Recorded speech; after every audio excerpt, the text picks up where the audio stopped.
चलिए, तो हम लास्ट क्लास में हमने बात की थी आर्टिकल 265 के बारे में। हमने बात की थी कि कोई भी टैक्स सेंट्रल या स्टेट गवर्नमेंट तब तक हम पे लेवी या कलेक्ट नहीं कर सकती जब तक कि ऐसी अथॉरिटी सेंट्रल या स्टेट गवर्नमेंट को किसके द्वारा न दे दी जाए, लॉ के द्वारा न दे दी जाए। आर्टिकल 246 ये कहता है कि किसी भी कानून को बनाने की पावर और उस कानून के तहत टैक्स लगाने की पावर सेंट्रल या स्टेट गवर्नमेंट को उस मैनर में मिलेगी जो मैनर कहाँ प्रोवाइडेड है, स्केड्यूल 7 में, है ना, स्केड्यूल 7। और स्केड्यूल 7 क्या बताया था हमने, ये कॉन्स्टिट्यूशनल सिस्टम है जो कि सेंट्रल या स्टेट गवर्नमेंट को अलग अलग पावर प्रोवाइड करता है। स्केड्यूल 7 तीन हिस्सों में बटा हुआ है, union list, state list, concurrent list. Union list को लिस्ट 1 कहा जाता है और यूनियन लिस्ट में जो मुद्दे होते हैं उनके ऊपर कानून बनाने और टैक्स लगाने की पावर सेंट्रल गवर्नमेंट के पास। स्टेट लिस्ट में जो मुद्दे होते हैं उनके तहत टैक्स लगाने और कानून बनाने की पावर स्टेट गवर्नमेंट के पास। और कॉन्करेंट लिस्ट जिसे क्या कहा जाता है, लिस्ट 3, ठीक है। और कॉन्करेंट लिस्ट में जो मुद्दे होते हैं वहां पे कानून कौन बनाता है, सेंट्रल और स्टेट गवर्नमेंट मिलकर, दोनों सेंट्रल एंड स्टेट गवर्नमेंट मिलकर कानून बनाती है। लेकिन कॉन्करेंट लिस्ट में टैक्सेशन लॉज नहीं आते, इतनी बात हमने की थी, ठीक है। चलिए, यहां तक किसी को कोई डाउट है, कुछ कंफ्यूजन है, कुछ पूछना है, कुछ भी पूछना है किसी को? किसी को भी नहीं? पार्थ, साक्षी, कुछ पूछना है? ओके, चलो नाउ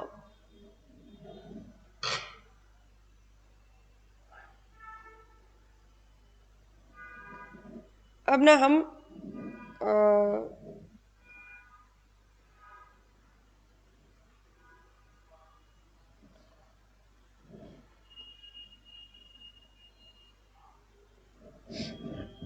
मिनिस्ट्री ऑफ फाइनेंस, और मिनिस्ट्री ऑफ फाइनेंस में बना होता है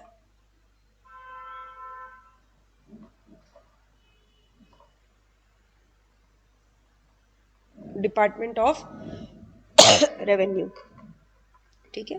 मिनिस्ट्री ऑफ फाइनेंस और मिनिस्ट्री ऑफ फाइनेंस में बना होता है डिपार्टमेंट ऑफ रेवेन्यू। और डिपार्टमेंट ऑफ रेवेन्यू हमारे पर दो तरीके के टैक्स लगाता है, एक होता है डायरेक्ट टैक्स और दूसरा होता है इनडायरेक्ट टैक्स, है ना। दो तरीके के टैक्सेस लगाता है, direct tax, indirect tax. Ministry of finance सबने सुना है, वित्त मंत्रालय। Who is heading the ministry of finance? Nirmala Sitharaman. Miss Nirmala Sitharaman head करती हैं मिनिस्ट्री ऑफ फाइनेंस को, ठीक है।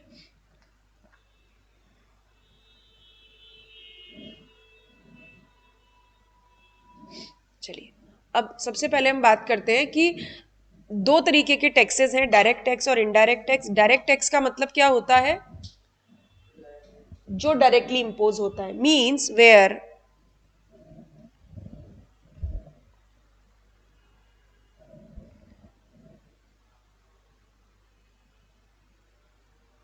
incidence of tax and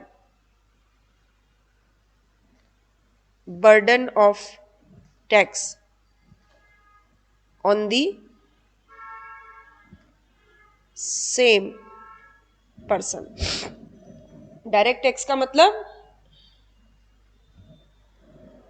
जहां टैक्स का incidence and burden same person पर हो। टैक्स का इंसिडेंस मतलब जहां पर टैक्स जिस व्यक्ति पर इंपोज हो रहा है उसी व्यक्ति के ऊपर उसका भार है। जैसे फॉर एग्जाम्पल, अगर मैंने इनकम कमाई तो उसमें से इनकम टैक्स मुझे ही देना पड़ेगा, ठीक है। बिल्कुल ऐसा, जैसे मान लो कि आप पार्टी में गए, ठीक है, और वहां पे बोले कि चलो आज फ्री खाओ मजे से, ठीक है। आपने 10-15 समोसे गटक लिए, फिर क्या होगा?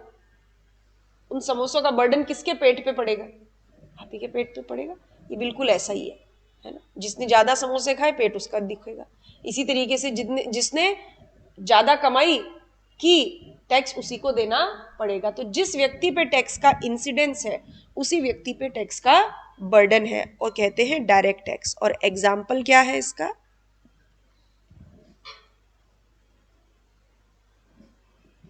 इनकम टैक्स, ठीक है। डायरेक्ट टैक्स का एग्जाम्पल क्या है? Income tax.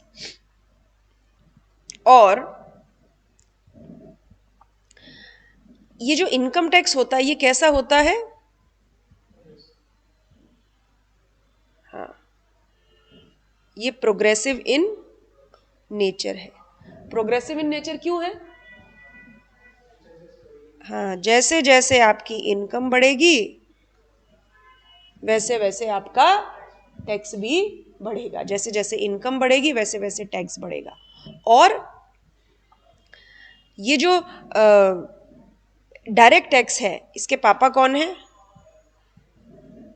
CBDT. What is the CBDT? CBDT क्या है?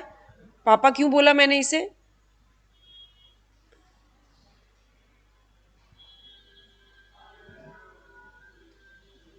सीबीडीटी क्या है?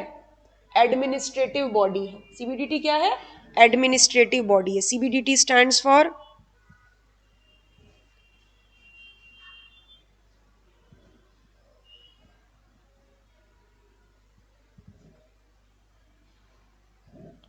सीबीडीटी क्या है? Central board of direct taxes. CBDT stands for central board of direct taxes. ये एडमिनिस्ट्रेटिव बॉडी है, यानी पूरे डायरेक्ट टैक्स को एडमिनिस्टर करने का काम किसका? सीबीडीटी का। और ये जो डायरेक्ट टैक्स और इनडायरेक्ट टैक्स क्या है? सौतेले भाई हैं, ठीक है। और हम किसकी तरफ है? हम इनडायरेक्ट टैक्स की तरफ है, ठीक है। तो बस डायरेक्ट टैक्स के बारे में इससे ज्यादा बात हम नहीं करेंगे। डायरेक्ट टैक्स और इनडायरेक्ट टैक्स में कोई ऐसा कुछ नहीं है कि किसी चीज के ऊपर इनकम टैक्स लग गया तो फिर इनडायरेक्ट टैक्स नहीं लगेगा। दोनों का एक दूसरे से कोई लेना देना नहीं है। जहां डायरेक्ट टैक्स लगना है वहां लगेगा, जहां इनडायरेक्ट टैक्स लगना है वहां वो भी लगेगा। ओके, दोनों साथ में भी लग सकते हैं। दोनों का कोई एक दूसरे से कनेक्शन नहीं है, दोनों बिल्कुल सौतेले भाई है, ठीक है। तो आप ये बनाएं और डायरेक्ट टैक्स में जैसा मैंने लिखा वैसा आप भी नोट कर लें।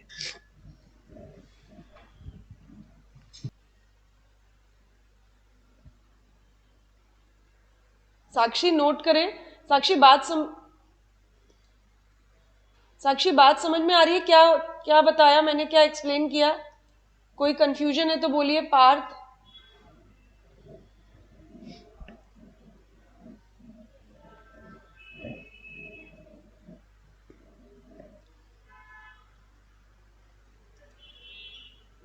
ओके साक्षी।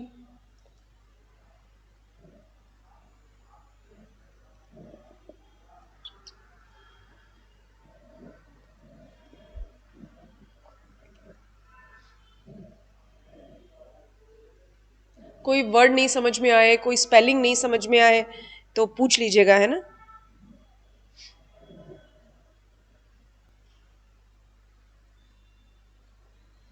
नोटेड? लिख लिया?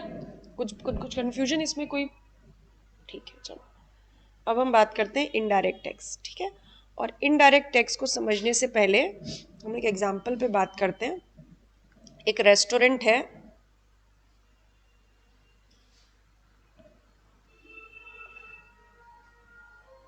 चटका मटका, ठीक है। ये क्या है? एक रेस्टोरेंट है। इस रेस्टोरेंट में एक कस्टमर जाते हैं, बबलू। ओके, रेस्टोरेंट जो है वो बबलू को क्या प्रोवाइड कर रहा है? सर्विस, ठीक है। ओके, सो रेस्टोरेंट क्या हो गया?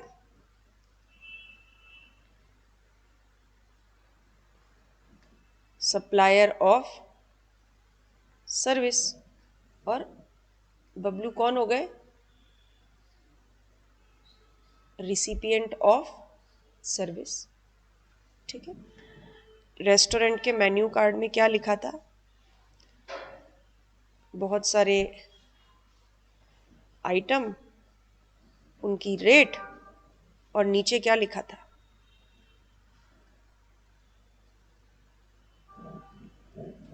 जीएसटी एक्स्ट्रा, ठीक है। बबलू ने एक 200 रुपये का कुछ फूड आइटम ऑर्डर किया, ठीक है।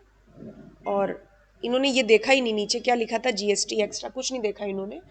200 रुपये का एक आइटम ऑर्डर किया और जब इनवॉइस बन के आया, बिल बन के आया, तो क्या था, 200 रुपये तो बिल वैल्यू थी और उसके ऊपर जीएसटी लगा था 5%। ठीक, तो कितना जीएसटी हो गया, 10 रुपये। 210 रुपये का बिल आया। जैसे ही 210 रुपये का बिल आया, बबलू आग बबूला हो गए। ठीक है, उन्होंने बोला तुम चोर हो, धोखेबाज हो, तुमने तो बोला था कि 200 रुपये का सामान है, ये 10 रुपये जीएसटी और लगा दिया, मेरा तो बिल 210 रुपये हो गया। ठीक, अब बबलू जोर जोर से चिल्लाने लगे। और जब रेस्टोरेंट में कस्टमर चिल्लाता है तो बात संभालने कौन आता है, टाई पहन के मैनेजर साहब आते हैं। वो बोले बबलू भाई साहब क्या हो गया, आप क्यों शोर मचा रहे हो। बोले देखो आपने क्या लूट मचा रखी है, 200 रुपये का सामान लिखते हो और जब बिल बन के आता है तो 210 रुपये। तो मैनेजर साहब ने समझाया कि बबलू तुम थोड़े भोले हो, मासूम हो, देखो मेन्यू कार्ड में क्या लिखा है नीचे, जीएसटी एक्स्ट्रा। बबलू को नहीं समझ में आया। बोले मतलब, बोले कि भाई हमको ना मैनेजर साहब ने बोला कि रेस्टोरेंट को, गवर्नमेंट को क्या देना पड़ता है, जीएसटी। रेस्टोरेंट को गवर्नमेंट को क्या पे करना पड़ता है, जीएसटी पे करना पड़ता है। तो बबलू ने बोला देव हमें क्या फर्क पड़ता है, अपनी जमीन जायदाद लिख दो सरकार के नाम, हमें क्या फर्क पड़ता है। ठीक है, मेरे से क्यों ले रहे हो, मैंने तो तुम्हें नहीं कहा था ना कि मैं जीएसटी दूंगा, तुमने तो मुझसे 10 रुपये जीएसटी और वसूल कर लिया। मैनेजर साहब ने ऐसा समझाया कि गवर्नमेंट ने रेस्टोरेंट के ऊपर क्या किया है, जीएसटी इंपोज किया है। सरकार ने क्या किया है, रेस्टोरेंट के ऊपर जीएसटी इंपोज किया है और रेस्टोरेंट को यह अधिकार दिया है कि तुम अपने जीएसटी का बर्डन किस पर शिफ्ट कर सकते हो, कस्टमर पे। बर्डन शिफ्ट करने का मतलब, सरकार की नजरों में who is a tax payer, restaurant. सरकार की नजरों में who is a tax payer, restaurant. Tax का इंसिडेंस किस पे, रेस्टोरेंट पे, बट बर्डन किस पे, कस्टमर पे। ठीक है, मैनेजर साहब ने बबलू को क्या समझाया, इनडायरेक्ट टैक्स है, सरकार ने टैक्स का बर्डन हम पे डाला है, लेकिन इनडायरेक्टली वो किससे वसूल करना चाहती है टैक्स, कस्टमर से। इसीलिए इसे क्या कहते हैं, इनडायरेक्ट टैक्स। यानी आपने ये जो 200 रुपए का छोला भटूरा खाया है, आपको इसकी कॉस्ट 200 रुपए नहीं पड़ेगी, आपको इसकी कॉस्ट कितनी पड़ेगी, 210 रुपए। क्योंकि गवर्नमेंट ने कहा है कि अगर कोई कस्टमर ये गुड्स कंज्यूम कर रहा है या सर्विस कंज्यूम कर रहा है, उसके ऊपर इसको जीएसटी भी देना पड़ेगा। तो बबलू ने कितना पे किया एक छोले भटूरे की प्लेट के लिए, 210 रुपए। लेकिन छोला भटूरा कितने का खाया, 200 का। 10 रुपए का क्या था, जीएसटी। ठीक है, बबलू ने अपना जीएसटी किसको दिया, रेस्टोरेंट को, और रेस्टोरेंट ने किसको दिया, इसीलिए इसे क्या कहते हैं, इनडायरेक्ट टैक्स। ठीक है, मींस जब डायरेक्ट टैक्स होता है आप कान इधर से पकड़ते हो, और जब इनडायरेक्ट टैक्स होता है तो आप कान उधर से पकड़ते हो, बस फर्क उतना ही है। ठीक है, तो इनडायरेक्ट टैक्स में दो पार्टीज होती हैं, एक सरकार को टैक्स पे करने वाला और दूसरा उसका बर्डन बेयर करने वाला। जबकि डायरेक्ट टैक्स में एक ही पार्टी होती है, जो बर्डन बेयर करेगा उसी के ऊपर इंपोज होगा। जबकि इनडायरेक्ट टैक्स में ये दो पार्टीज होती है, एक व्यक्ति जिसके ऊपर टैक्स इंपोज होगा और दूसरा व्यक्ति जो इसका बर्डन बेयर करेगा। इसीलिए इसे क्या कहते हैं, इनडायरेक्ट टैक्स, क्योंकि ये डायरेक्टली आपको हिट नहीं करता है, ये इनडायरेक्टली आपको हिट करता है। ठीक है, इसमें कोई कुछ कंफ्यूजन है, कुछ पूछना चाहते हैं तो बोलो। अनु कुछ पूछना चाहते, पक्का? ठीक है, तो अब यहां पर आप लिख लो, where incidence of tax on one person but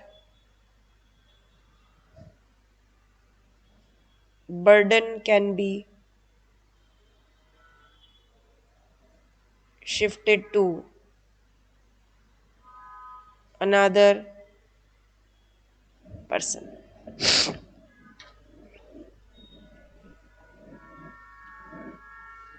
ठीक है, बस आज के लिए इतना ही, बाकी कंटिन्यू करो।